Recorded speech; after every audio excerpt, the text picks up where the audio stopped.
Communication Fundamentals, Strategies to Improve Your Communication.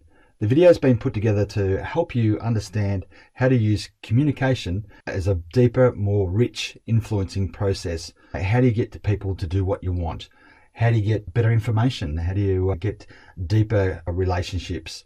Communication is at the heart of interaction with human beings. So great video. Let's get into communication and what it means to you as a person. So your coach will be working with you around obviously what you're trying to achieve. Breaking communication down. Body language accounts for 70%, tone of voice is around 20%, but the words that actually come out your mouth only account for about 10%. So people can make you laugh without saying a word. People can use body language to communicate. So it's really interesting when you understand communication and the fundamentals. So rapport is a form of influence. Rapport is the ability to relate to others in a way that creates a climate of trust and understanding. And when you start to deal with people, you really need to understand what level of rapport you have. Just because they're making noise in my direction or in your direction, don't think they're communicating with you or you're communicating with them. Rapport is an essential part of communication, and it's how we advance within organizations, within business, and within life, because there are a couple of different components you need to consider. As I touched on before, body rapport, the way that you match posture, your breathing rate, the way that you move your body in gesture, your hands. Certain European people talk a lot with their hands, and other people do a lot with their heads. So eye blink rate, there's so much goes on in that communication process. And voice rapport, your tone, your speed, your pattern. You can hear me talking now, so I may speed up, I may slow down, I may raise my voice, I may lower my voice.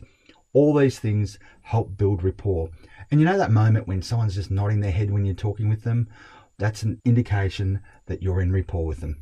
Because communication is about listening. And I'll never forget a sales trainer that I worked with when I was a young guy in a sales role, 18, 19. He said this comment that if you use your ears and your mouth, and in that proportion, you've got 2 ears and 1 mouth, you'll have a successful life. And I think it's really critical that you take that on board, because the more you listen intently to what people are saying, the more you can be in tune with what they want. Active listening. It's really interesting. You lean forward, your body language, or you relax, you look at them in the eye, you might paraphrase back to them, you might give them feedback. People love to hear and feel that you're engaged with them. Okay? And at the other end of the spectrum, there's selective listening, and we're all guilty of that. Certainly, you may be with your partner, sometimes with other family members, and certainly with employees, but really it's not the way to build great rapport. Pacing and leading. The activity of matching the non-verbal behavior of an individual is called pacing. So once you start matching someone's behavior and tonality, and you really start to get them, as I said before, nodding their head, well, you're in rapport with them, but you can now pace them. You can now help them calm down if they're nervous, or you can teach them new skills. You can talk through if they're worried or tensed, and you can relax them.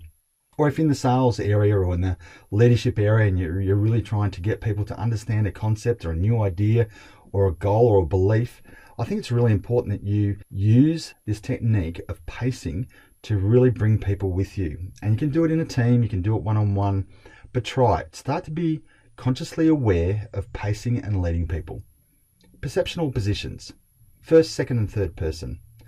We're probably all aware of it, but do we actually consciously think about it? The language that comes out when you're first person, I see, I hear, I feel, it's around the I. Okay, that's the first person. The second person is I hear what you say, I see what you want, I feel the same. So you're talking from your point of view. And obviously the third person, it's that stepping outside, it's a fly on the wall, it's taking a broader view of things. It's really looking at it from outside in. So I think it's really important that you understand perceptional positions, because sometimes it can be great for negotiation, it can be great in an appraisal process, it can help you really align someone when you step outside what they want, what you want, and you talk about it from a third party. Moving closer or drifting apart. Think about this. You cannot think about what you don't want to think about without thinking about it. Think about that for a second. We as human beings, we talk to ourselves 40 to 60,000 times a day. So it's important to understand that when you're communicating to yourself, you tend to be thinking about maybe positive or negative things. When you think about situations, are you using language that's moving you towards what you want? You have the ability to think about what you really want. Do you use towards thinking and towards language. So if you're thinking about what you don't want, perhaps you're thinking and talking about away language. Some examples might be, I would make a really good manager only if I could control my temper. That's probably moving you away from where you want to be. I hate chocolate, or I want to buy a size 12 dress. It's finding the reverse. So you might have to give up chocolate, but that's away from thinking, but towards is I want to buy a size 12 dress. Okay, so just think about that. Listen to your own language, but then listen to other people's languages as well. Influence the levels of change, them versus us. I've always found it interesting working within team environments in different organizations. You listen to the way teams talk about other departments, other people, other organizations, other divisions, and you'll hear them use things like this. All the good stuff that happens to them. I expect you know what's going on with them over there.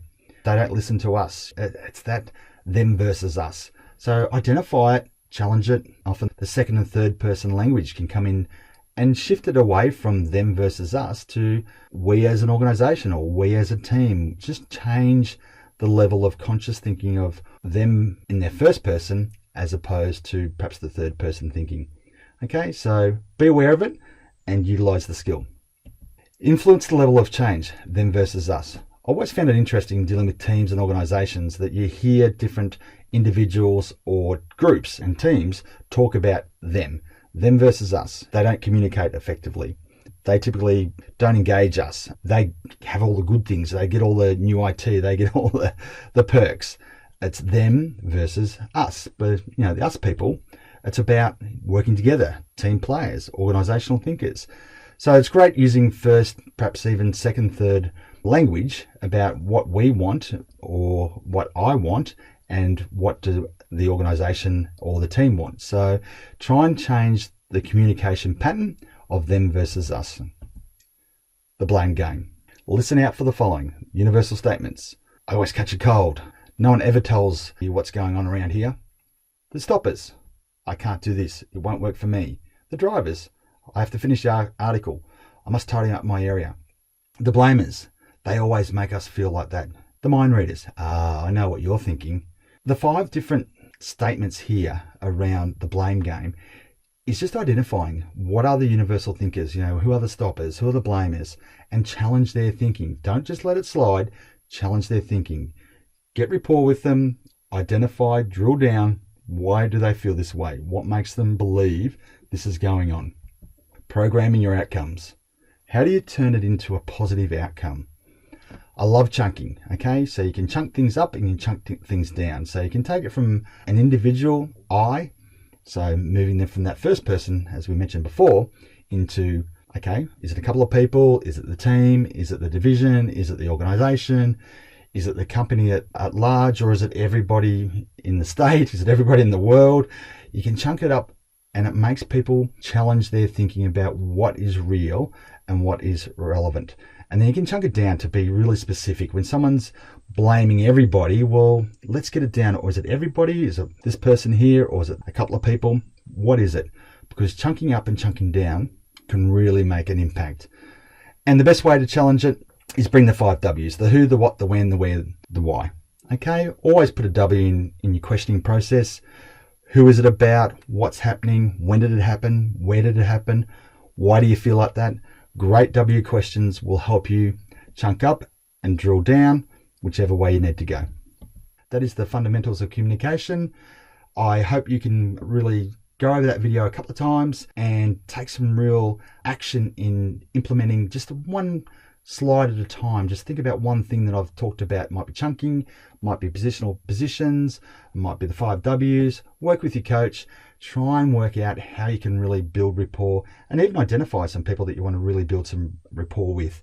So good luck with it. Stay tuned for a deeper look into communication.